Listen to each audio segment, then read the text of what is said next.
Hey everybody, how you doing? I hope you're doing well. This is Anthony coming at you from the Murphy's Irish Pub. We are here with Matt from Wine Warehouse. That's it. Matt brings us a lot of great beers. Right now we have some North Coast beers, the Stellar IPA on. We have East Brother Red IPA, which is super tasty. I'm really enjoying all the East Brother stuff.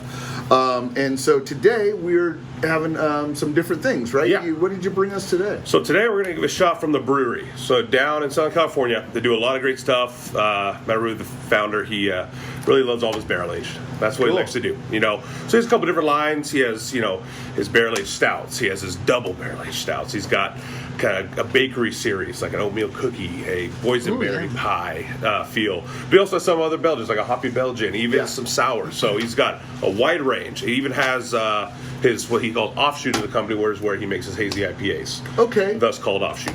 And we had one on. You said was the Coast or is it? Yeah, Coast was their it was their West Coast Pale. Okay. Or hazy pale. The hazy pale, yeah, exactly. Yeah, that sells really well here. Yeah. That's a really tasty one. Sure is. And I think we had one of their straight West Coast IPAs. Yeah, so that'd be Escape is their West Coast IPA.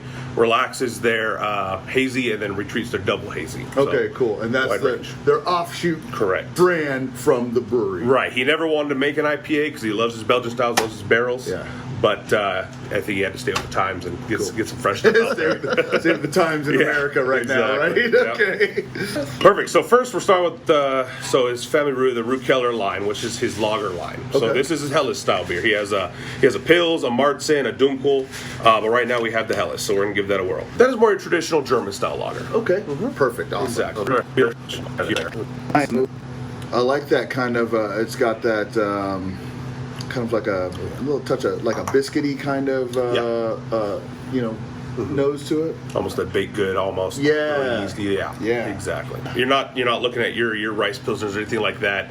That's just going to be good for 100-something degree day, and that's really the only time you're going to enjoy that. Yeah. But something like this is good year round. Yeah.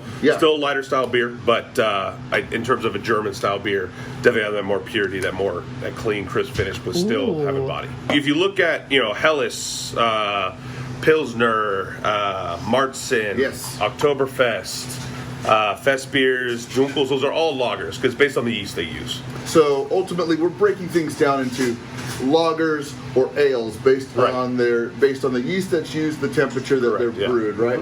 So a lot of times we always try to carry a Pilsner here on tap number 17. And and people are like, well, is a Pilsner a lager? I thought a Pilsner was a Pilsner, a lager was a lager.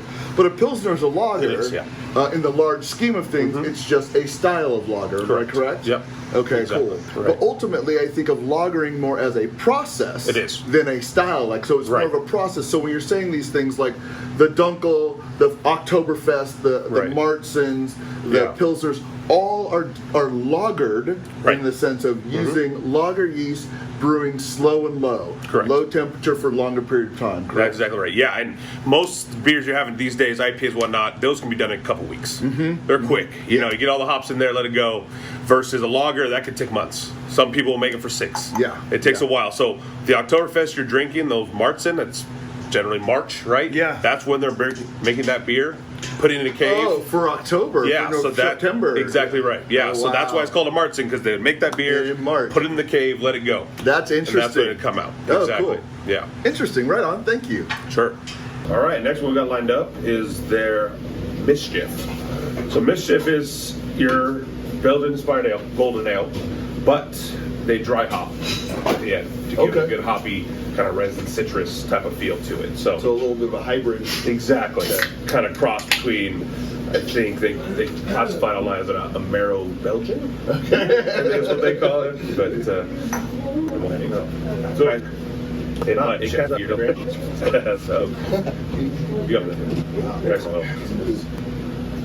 Some really nice strong golden ale, kind of like a lighter tropically flavored on the nose that I'm not expecting from a beer of this the Belgian because you've got that the hops coming off from the dry hopping. Correct. Yep.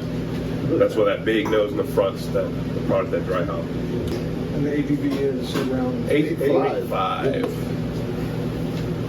Sneaky. Sneaky boots. This is, as we can see on the back, Christmas is coming. Sure is. So this is really highlighting a lot of winter beers, maybe? Yeah, it does. So we have a ton of great stuff. A lot of our great imports make a lot of great winter style ales. Yeah, like sales. any recommendations? So Delirium Noel is a really popular one. That's Yeah, great. The Pink okay. Elephant, everyone loves to see. Totally. They're strong. Their Tremens is a great beer. They're strong bond. Can't miss all Totally, that guy. 100%. Exactly. And then North Coast makes their own variation of that in the Prankster. So that one's Yes, awesome. yes, which we have on tap right Yeah, now. I believe so we do. Exactly. But yeah, so they're Noel, which is really nice winter spice. Still get that good strength on that beer. A lot of times you'll see them in bombers, but on draft you can't match. Yeah, for cool. sure. Awesome. Saint Bernardus is another great one. Yeah. Another great Belgian style beer. Okay, yeah. I think a little bit lighter in body than the Delirium, personally, but still another really great, with that winter spice in there and everything. I love winter ales. That's kind of where I'm a malt guy, as opposed to a hop guy. I'm more of a malt guy. Right. And so the winter ales for me, I just love I love the malt. I love the sweetness, the warmth, the spices, the depth. Well, let's jump to the next one here. So this is their Foeder aged sour, so Gose style beer. Okay. So a lot of people think sour kettle style. Gose style is European sour. Okay. That's kind of what we're looking at with the Gose. Okay, so European style. Yes. Sour. Exactly right. Differs from the kettle sour in more just the location or the process? It might be a little different process. Most of the European ones are in a barrel or in a like a big old Foeder. Which are just basically massive barrels. Yeah. So I'm not sure too much in terms of kettling over in Europe. Yeah. I know that's mostly popular over here. Yeah. You can make them a lot quicker. You can make them a lot quicker. Almanac is another great brewery that does their sours in barrel. Like traditional. Exactly. In barrel. Yeah, exactly. So those are big, bold beers. But they also kind of bridge the gap between a sour and a beer. Yeah. Because it's barrel. You know? So you still get that character from the wood and everything there as well. All right, so Goses are red. So Foeder style aged, Gose style, and then it's also aged with Syrah grapes. Yeah, really good there. You know what? Great kind of. And when I get off the nose right away, like my brain goes to like a framboise kind of. Like it's got that kind of very tart, fruity. little bit. Yeah. But it's a Gose, so that's kind of the idea. It's one totally, absolutely. No, I dig it. Exactly. This would make a good bang bang. Yeah, she makes a bang bang with a sour, topped with some champagne. Ooh, that sounds nice. Just like this. Just like that. Just like this. Delicious. Ooh. Sort of. Bang bang. Bang bang. Bang. Moving through. Go to the big boys here. All right, I love the big boys. They're barrel aged, so this is their bakery line. So they'll rotate this often as well. We've had stuff like sticky bun, there's cinnamon roll. We've had cherry pie. We've had quite others. We got the oatmeal cookie and the boysenberry pie here. Oh wow. Okay. We go to the boysenberry pie first. Okay. So we got the imperial, it's basically imperial stout. Okay. Right. Boysenberry, cinnamon, natural vanilla flavor in there, so give you that good baking feel. Is the bakery line all stouts? Or Yes. Okay. Yeah, exactly. They're all their barrel aged stouts. Exactly. Oh man, that tastes like gingerbread. Yeah. And this is the blackberry, you said? This is the boysenberry. Boysenberry. So it's kind of an homage to the history of Southern California of boysenberry farming. I mean, you got Knott's Berry Farm, right? That's kind of the idea behind that. We can get this? Yeah, I believe these are the two that we have in kegs right now. We gotta get this. Can you taste this? Not yet. Oh my lord. Color's great. That's good. This is great. That mix of flavors. Wow, it's really so well balanced. I mean, that's the thing about what you want in here, you know? This is hella good. Oh, that's right up my alley. Mine too. Right. Cheers. There's still enough brightness in there. For me, my brain goes to like IHOP.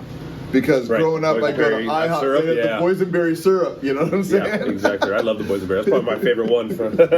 What's labeled for quick research in terms of pastry stout is it's a sub style of an imperial stout, but it usually showcases those baking spices, different flavors that you see in like a pastry or something like that. So what's the alcohol on this one? I believe that is an 8.1. Okay. So not too wild. Feels a lot heavier than our hoppy Belgian. Yeah, we've which had is here. what 8.5. 8.5, right? exactly So yeah, right. totally. The brewery does a lot of those big beers, right? Like this, so it happens it's Tuesday or something like that. Those are all over 10%, 12, 13, 15 percenters that are up there.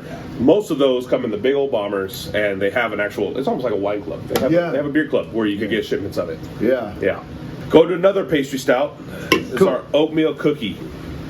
Sweet. So similar spices in there, but more of the raisin. You get the cookie aspect on it. A little bit higher, 8.3, I believe, on this guy. Okay. Yeah, 8.3. Again, not crazy. Right, exactly. Man,